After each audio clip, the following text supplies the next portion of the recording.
Alors José Ambre, merci beaucoup de nous recevoir à Dainville, chez vous, donc près d'Arras.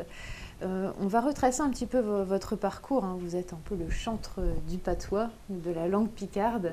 Oui, enfin, un des. Un des chantres du patois. Alors justement, au niveau de la langue picarde, est-ce que vous pouvez nous expliquer un petit peu ses origines? La langue picarde n'est pas une déformation du français, c'est ce que vous évoquez. Non, ça n'est pas une déformation du français. La langue picarde est arrivée chez nous en même temps que Jules César, c'est-à-dire que c'est loin d'être hier. Jules César donc envahit la Gaule. Il arrive en 53-52 avant Jésus-Christ dans notre région et là, il impose aux vainqueurs la langue du vaincu, c'est-à-dire le latin vulgaire, le latin du peuple, puisque on va coloniser cette Gaule. Il va y avoir donc des Romains qui vont venir s'installer. Bon. Dans le gosier germanique de ces Gaulois qui peuplent ce domaine linguistique picard du Nord, et dans le gosier celtique des Gaulois qui parlent une langue celte au sud de la région, il va y avoir forcément une transformation des mots latins, mais on va garder quand même toutes ses origines latines. D'accord, donc c'est vraiment issu de la langue latine. Bien sûr.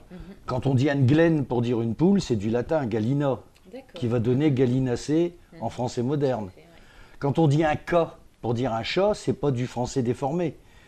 Ça vient du latin vulgaire catus, le chat, qui en latin classique se disait Félix, qui a donné la racine de félin. Pourquoi Félix le chat? Bon. Et alors, je veux dire, on va retrouver ces origines latines quasiment dans tous les mots de la langue courante. D'accord. Stacker, je t'aime, stacker, hein, avoir care, c'est du latin. Abecerum, avoir de la valeur, être cher. D'accord. Voilà. Alors, il y a une deuxième chose sur laquelle on lutte aussi, avec mes petits camarades qui défendons la langue picarde, comme Alain Dawson, et c'est justement cette affabulation comme quoi notre patois descendrait de l'espagnol, étant donné qu'on a été occupé pendant plus de 2 siècles par les Espagnols. Hein? Faut savoir que les Espagnols, ils ont perdu l'Artois du Sud après le traité des Pyrénées, et ensuite il faut attendre que le Grand Condé reprenne l'île Armentières et Cambrai pour que tout l'Artois et le Nord, la Flandre, reviennent au royaume de France. Mais on a forcément gardé j'imagine, des choses de ce passage espagnol. C'est quand même... Très peu. D'accord. S'il y a des ressemblances, par exemple, je disais je t'acquère, je t'aime, te quiero en espagnol. C'est tout simplement que ce sont 2 langues d'origine latine et qu'on va trouver les mêmes sources. An paella, paella. Parce que par exemple, bon, ce n'est pas du patois, mais on dit parfois que le mot estaminet pourrait venir de l'espagnol. Est-ce que c'est une vérité? Est-ce que... Par contre, le mot flamenco, qui est typiquement espagnol, vient de l'occupation des Espagnols en Flandre. C'était un petit peu le negro spirituals de ces gens qui étaient déplacés et qui chantaient le souvenir de leur pays en pays flamand. Donc les flamencos, c'était ceux qui occupaient la Flandre. Et quand ils revenaient en Espagne, ils chantaient un petit peu tout ce qu'ils avaient vécu. Et donc le flamenco, l'origine, c'est la Flandre. C'est la Flandre, d'accord. Mais si, il y a des mots qui sont restés, mais des mots particulièrement utilisés dans des sens péjoratifs. On va dire, par exemple, je t'espèce de grand agosile. Hein, un grand agosile, c'est un boirien. Bon. Ben, l'agosile, c'est l'aquasile. Qu'est-ce qu'était l'aquasile? C'était le soldat d'occupation, le gendarme, le pendeur. Une des raisons pour lesquelles j'affirme que l'espagnol n'est pas passé dans la langue, c'est que pendant toute cette occupation espagnole, d'abord on était géré par les comtes de Flandre. Bon. Cette occupation espagnole, gérée par les comtes de Flandre, n'a jamais interdit la langue parlée, c'est-à-dire le picard dans le sud et le flamand dans le nord. D'accord, on n'a jamais dû... Jamais. Et 90% de l'armée d'occupation espagnole, c'est-à-dire ceux qui tenaient les postes militaires, eh bien, étaient des mercenaires qui étaient suisses, allemands et tchèques, qui parlaient donc pas un mot d'espagnol. Donc l'espagnol n'a pas pu passer, c'était eux qui étaient au contact. Ceux qui étaient espagnols, c'était les gouverneurs militaires, les généraux, etc., qui n'avaient aucun contact avec le peuple. Alors, à part certains mots comme ça qui ont gardé un sens péjoratif, s'il y a ressemblance, c'est tout simplement parce que ce sont deux langues d'origine latine. Alors, on amalgame aussi beaucoup la langue picarde au ch'ti. Le ch'ti est... Oui, ben, le ch'ti, c'est une des formes de la langue picarde. D'accord. Alors le ch'ti, c'est pas une langue en soi. Non, non, c'est là le pour picard. le coup, c'est une déformation. Alors le ch'ti, c'est même, on parle, quand on parle des ch'tis, on parle pas de la langue. On parle des gens du Nord. Ce sont des ch'tis. Pourquoi? Et ça, c'est un surnom qui a été donné pendant la guerre 14.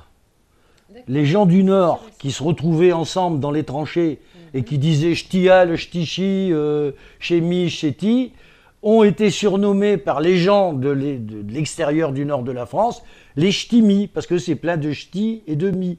Ça n'a rien à voir avec un nom de langue, c'est le surnom qu'on a donné aux soldats issus du nord dans les tranchées et qui leur est resté. Bon, bah c'est vrai que c'est toute une histoire vraiment... Oui, finalement, en étudiant un peu la langue, on étudie complètement l'histoire de la région. Oui, alors évidemment, il n'y a pas que des origines latines. Entre autres, sont restés, je vais dire, d'origine germanique, quasiment tous les noms de lieux dits. Oui. Les noms de villes, les noms de lieux qui étaient nommés ainsi avant. Donc on a gardé donc tous ces noms de lieux, de villes, etc., en général sont d'origine germanique, alors que dans le vocabulaire, bon, un exemple précis, on a envoyé des colons romains qui ont colonisé. Ils ont donc installé des fermes. Bon, c'est comment la ferme en latin? C'est la cens. La cens romaine. Pourquoi la cens? Parce que le cens était le loyer que payait le cultivateur pour avoir le droit de cultiver la terre. Et nous, on est resté une cens, un censier. C'est tout simplement la cens romaine. Et alors vous, donc là vous êtes actuellement en tournée, on peut dire ça, ou vous, en tout cas vous donnez des représentations de votre spectacle? En fin de tournée, disons, puisque c'est un spectacle qu'on arrête bientôt pour différentes raisons. Parce que ça fait quand même 7 ans qu'on le joue avec Eva Di Battista, Cucim et Carabistouille. Quoique c'est pas le même qu'on jouait il y a 7 ans, puisque c'est un spectacle évolutif. Où il y a des grands classiques qui restent toujours, et quelquefois quand on ne les joue pas, les gens nous les réclament. Mais qui, je veux dire, il y a toute une partie qui parle du passé, mais il y a toute une partie qui parle de l'actualité. Entre autres, l'actualité politique qui est très riche. Oui, à chaque fois ça évolue. Et donc ça évolue en fonction de l'actualité. Et qu'est-ce qui vous a donné finalement la passion pour cette langue picarde? Parce que vous avez un parcours un peu atypique au départ. Vous avez commencé par exemple en étant éducateur spécialisé. Comment vous en êtes venu justement à vraiment vous investir pour la défense? Ah, mais je suis quelqu'un qui change souvent de direction, mais qui a quand même une idée fixe.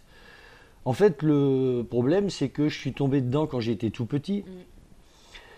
Étant donné que moi aussi, comme beaucoup, je suis issu de l'immigration.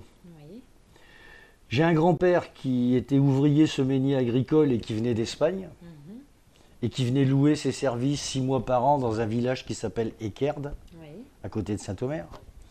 Et qui a donc rencontré là ma grand-mère, qui elle était une enfant qui avait perdu ses parents au Vietnam, au Hanam plus exactement, et qui était ramenée dans les bagages d'un officier français, d'un général français qui avait fait le Tonkin. Donc cette rencontre du grand-père espagnol avec la grand-mère hanamite, qui sont arrivés donc dans un village du Pas-de-Calais. Et donc, qu'est-ce qu'ils ont parlé? Ils n'ont pas parlé le français. Non, ils ont parlé le patois du village. Et comme j'ai passé toutes mes grandes vacances et que j'ai été élevé une partie de ma jeunesse par ses grands-parents, j'ai donc parlé le patois, le picard, avant de parler français.